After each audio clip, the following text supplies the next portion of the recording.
تم اللہ کو عاجز نہیں کر سکتے. وَأَنَّ اللَّهَ مُخْزِي الْكَافِرِينَ، بلکہ اللہ کافروں کو رسوا کرے گا. یہ بہت بڑی بات ہے، بہت بڑی بات ہے کہ اللہ کس کو رسوا کرے گا؟ کافروں کو رسوا کرے گا. کوئی سوال آیت نمبر 2 تک؟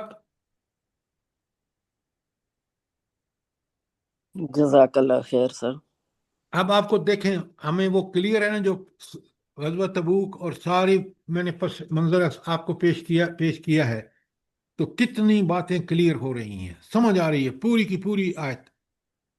اچھا، اب آیت نمبر 3. ہاں، تو آپ نے دیکھا یہاں بڑا ریلیونٹ ہے کہ کافروں کو اس بات کا پوری طرح خبردار کرنے کے لیے آپ نے دیکھا کہ جب سورہ نازل ہوئی توبہ، تو اللہ کے رسول صلی اللہ علیہ وسلم نے، حالانکہ امیر حج مقرر ہو چکے تھے، آپ پیغام بھی بھیج دیتے تو ابوبکر صدیق تھے، لیکن اس کو پوری طرح ایمفسائز کرنے کے لیے آپ نے حضرت علی رضی اللہ تعالی عنہ کو روانہ کیا.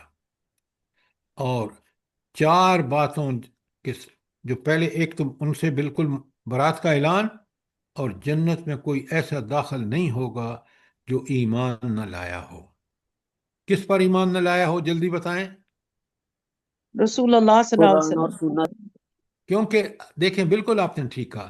رسول اللہ صلی اللہ علیہ وسلم پر ایمان کا مطلب یہ ہے کہ آپ قرآن اور جو باتیں آپ ایمان کا رسالت پر ایمان کا مطلب یہ ہے کہ آپ اس رسول کے بتائے ہوئے توحید، آخرت، رسالت سب پر یقین رکھتے ہیں جیسا کہ قرآن نے بتایا ہے. تو پہلی شرط ہے ایمان اللہ کے رسول پر. اس سال کے بعد کوئی مشرک حج نہیں کرے گا. یہ بہت بڑی بات تھی، بہت بڑی بات تھی، اس لیے کہ مشرکین آتے تھے. بھئی آپ دیکھیں، خود مکہ والے مشرک تھے جنہوں نے بیت رکھے ہوئے تھے وہاں کعبۃ اللہ میں. تو یہ کوئی عام بات نہیں تھی. اب ذرا اس حالات کے پیش نظر دیکھیں کہ اب اللہ کہنا ہے کوئی مشرک حج پہ نہیں آئے گا. اچھا، حج کمائی کا بھی بڑا ذریعہ تھا، بزنس کا، کیونکہ وہ دنیا بھر سے لوگ آتے تھے اور کوئی مقصد نہیں ہوتا تھا کہ حضرت ابراہیم کے طریقے پر حج کیا جائے. تو یہاں آپ دیکھیں کہ یہ بہت بڑا قدم نبی کریم صلی اللہ علیہ وسلم نے اٹھایا کہ اس سال کے بعد کوئی مشرک حج نہیں کرے گا. اور تیسری بات، کوئی برہنہ حالت میں کعبہ کا طواف نہیں کرے گا. یہ جو انتہائی گھٹیا رسم تھی، اس کا بھی ہمیشہ کے لیے خاتمہ. اور چوتھی بات، جن لوگوں کے ساتھ رسول اللہ کا معاہدہ ہے مقرر حد تک پورا کیا جائے گا. اچھا، اب یہاں 2 چیزیں نوٹ کر لیں. پہلی چیز کہ جنہوں نے معاہدے کی خلاف ورزی کی ہے، جیسے مکہ کے اندر انہوں نے بنو بکر کی مدد میں قریش مکہ نے ان کی ہیلپ کی، حالانکہ بنو خزایا کا معاہدہ حلیف کا تھا نبی کریم صلی اللہ علیہ وسلم سے. تو آپ نے پتہ کہ اسی کی وجہ سے تو مدینہ مکہ فتح ہوا. ایسے لوگوں کو تو کہا کہ تمہارے ساتھ معاہدے ختم 4 مہینے کی مدت ہے، اچھی طرح سوچ لو. ہاں، لیکن وہ قبیلے جنہوں نے معاہدے کی کوئی خلاف ورزی نہیں کی، پوری طرح اس کو آبزرو کیا، ان کو اس مدت تک جب تک معاہدہ ہے وہ تک ہے، اس سے ایکسٹینشن نہیں ہو سکتی. تو یہ تھا آیت نمبر 2 کا پورا مفہوم جو میں نے آپ کے سامنے رکھا ہے. کوئی سوال ہو، کیونکہ وقت ختم ہو چکا ہے، تو انشاءاللہ کل آیت نمبر 3 کریں گے. انشاءاللہ سر، اللہ پاک ہمت توفیق دے آپ کو بھی اور ہم سب کو. آمین ثم آمین. تو آپ نے دیکھا کہ ان صورتوں کو جو تبصرے ہیں جنگوں پر، جب تک ہم جنگ کو، سیرت کے پہلو کو اچھی طرح سمجھ نہ لیں، یہ آیتیں اور یہ صورتیں ہمیں سمجھ میں نہیں آ سکتی پوری طرح.